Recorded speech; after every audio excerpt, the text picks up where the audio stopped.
Hello everybody and welcome back to Zooming into Scripture. So a question a lot of skeptics of the Bible and believers alike have is what historical evidence exists outside of the Bible about Jesus? And this is a great question to ask. Now, of course, the absolutely best sources that we have about the life of Jesus would be the accounts given in Matthew, Mark, Luke, and John. But we can learn some corroborating details from non-Christian sources as well. Just one of these examples would be from the Roman historian Tacitus.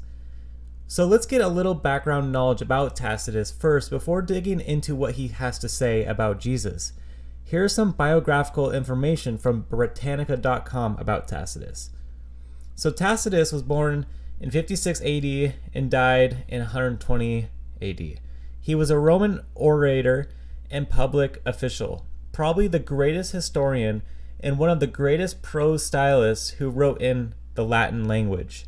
Among his works are the Germania, describing the Germanic tribes, the histories concerning the Roman Empire from AD 69 to 96, and later the Annals, dealing with the Roman Empire in the period of AD 14 to 68.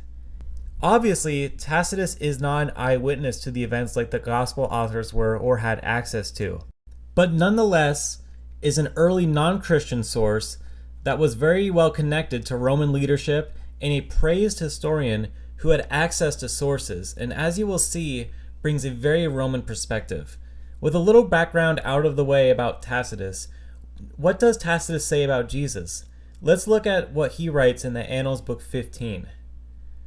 Consequently, to get rid of the report, and this is referring to the fire in Rome, Nero fastened the guilt and inflicted the most exquisite tortures on a class hated for their abominations, called Christians by the populace.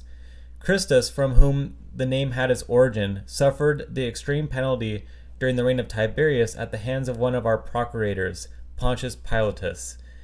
And a most mischievous superstition, thus checked for the moment, again broke out not only in Judea, the first source of the evil, but even in Rome, where all things hideous and shameful from every part of the world find their center and become popular.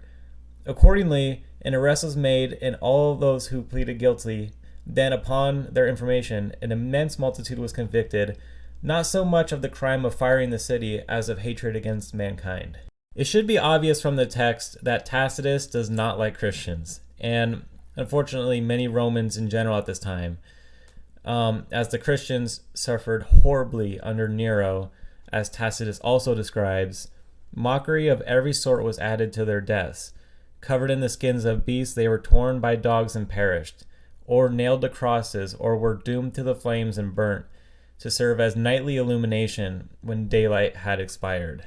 So he is definitely not a biased source to Christianity, but he does report some extremely important details that corroborate the gospel accounts of the origin of Christianity and crucifixion of Jesus that you may have picked up during the initial reading. So let's take a closer look and see what details line up with the gospel accounts.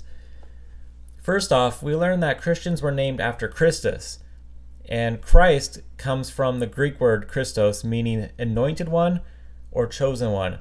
And then this is the Greek equivalent of the Hebrew word, and I'm not going to try to say that, but Messiah, who was the origin of the belief. And that Christ, who can easily be deduced as Jesus, was sentenced to death during the reign of Tiberius, who reigned from 14 AD to 37 AD. He then goes further, naming the procurator in charge of sentencing him to death as Pontius Pilate, which was procurator from 26 to 36 AD. So we get a narrow time frame of events, as well as confirming names and actions of important people mentioned in the Bible. We also learn another important corroborating detail about the region in which Christianity originated. So far, we have confirmed that Jesus was sentenced to death by Pontius Pilate during the reign of Tiberius in Judea. A great start, but there are more interesting details that Tacitus mentions. Call to mind this sentence: and a most mischievous superstition, thus checked for a moment, again broke out not only in Judea, the first source of the evil, but even in Rome. Tacitus is noting that the death of Christ checked the superstitions only for a moment, just to break out again and spread rapidly.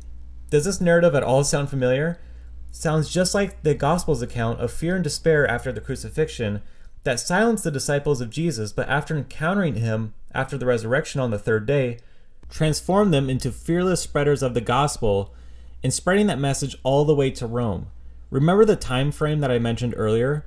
Rome is quite a ways away from Judea. We know that the fire that Nero was blaming on the Christians happened in 64 AD, only roughly 30 years after the crucifixion.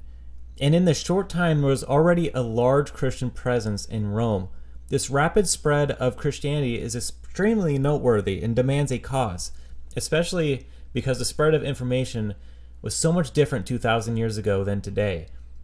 And this fact, confirmed by this Roman historian, puts huge holes into the legendary development theory of Jesus, as within 30 years there were Christians all over, and even enough to be widely known and despised by the Romans.